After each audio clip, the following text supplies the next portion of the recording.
ஸ்டாலின் ஆட்சியில் ஆம்லேட்டில் கூட கஞ்சா கலக்குகிறார்கள் என அதிமுக பொதுச் செயலாளர் எடப்பாடி பழனிசாமி விமர்சித்துள்ளார்.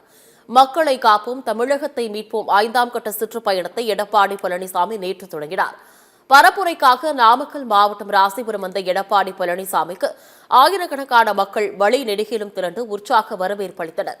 இதைத் தொடர்ந்து ராசிபுரம் பகுதியில் திரண்டிருந்த மக்கள் மத்தியில் பேசிய எடப்பாடி பழனிசாமி, ஏற்கனவே திமுகவால் தமிழகம் தலைக்குனிந்துள்ள நிலையில் தமிழகத்தை தலைக்குனிய விடமாட்டேன் என்று முதலமைச்சர் ஸ்டாலின் பேசுவதாக விமர்சித்தார்.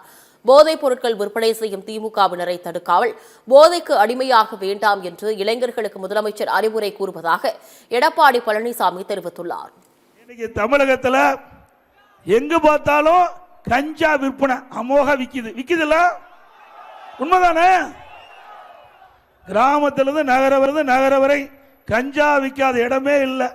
கஞ்சா பல வடிவத்தில் வந்துட்டு, சாக்லேட்ல வந்திருக்குதான், என்னன்னு தெரியல. இப்போ இன்னைக்கு பார்த்தேன், ஆம்லெட்ல அதை கலக்கி போட்டு கொடுக்குறாங்க. ஆம்லெட் போடுறாங்க பாருங்க, அதுல கூட கலக்கி இந்த கஞ்சா போதை கலக்கி அந்த உணவு பரிமாறுவதாக பத்திரிகை செய்தி. ஆக எவ்வளவு மோசமான நிலைக்கு தமிழ்நாடு தள்ளப்பட்டிருக்கு என்பதை நாம் எண்ணி பார்க்க வேண்டும். இந்த போதைப் பொருள் விற்பனை தமிழகத்தில் நடமாடுகின்ற பொழுதே நான் எச்சரிக்கை விட்டேன் இந்த அரசாங்கத்துக்கு. ஆட்சி பொறுப்பேற்று திமுக ஆட்சி பொறுப்பேற்று ஒரே ஆண்டு, அப்பொழுதே நான் தொலைக்காட்சியின் வாயிலாக எச்சரிக்கை விடுத்த இந்த அரசாங்கத்துக்கு. சட்டமன்றத்தில் பிரதான எதிர்க்கட்சி முறையில் முதலமைச்சருடைய கவனத்துக்கு கொண்டு வந்தேன். தமிழகத்தில் போதைப் பொருள் நடமாட்டம் அதிகமாக இருக்கின்றது, அதை தடுத்து நிறுத்துங்கள் என்று பல முறை நாங்கள் சட்டமன்றத்தில் பேசினோம். அப்பொழுதெல்லாம் இந்த ஸ்டாலின் நாங்கள் சொல்வதை எடுத்துக்கொள்ளவில்லை.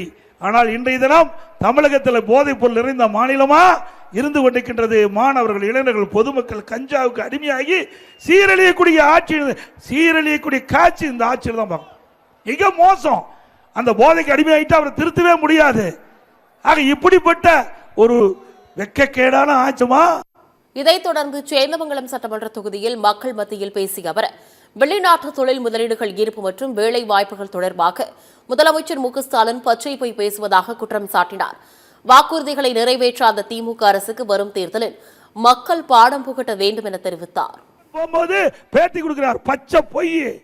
இன்னைக்கு 932 புரிந்துணர்வு ஒப்பந்தம் போட்டதாகவும், திராவிட முன்னேற்ற கழக 10 ஆண்டு காலத்தில் 932 புரிந்துணர்வு ஒப்பந்தம் போட்டு 10,50,000 கோடி தொழில் முதலீடு ஈர்க்கப்பட்டு 77 புரிந்துணர்வு ஒப்பந்தங்கள் நிறைவேற்றப்பட்டு 32 லட்சம் பேருக்கு வேலை கிடைச்சிருக்கு சொன்னாங்க. சேந்தமங்கலத்தில் வேலை கிடைச்சிருக்குதா? பொய் தானே. ஒரு முதலமைச்சர் பச்சை பொய்ய சொல்லி நாட்டு மக்களை ஏமாற்றுகின்ற முதலமைச்சருக்கு அடுத்த ஆண்டு நடைபெற்ற சட்டமன்ற தேர்தலில் தகுந்த தண்டனை கொடுப்பீங்களா?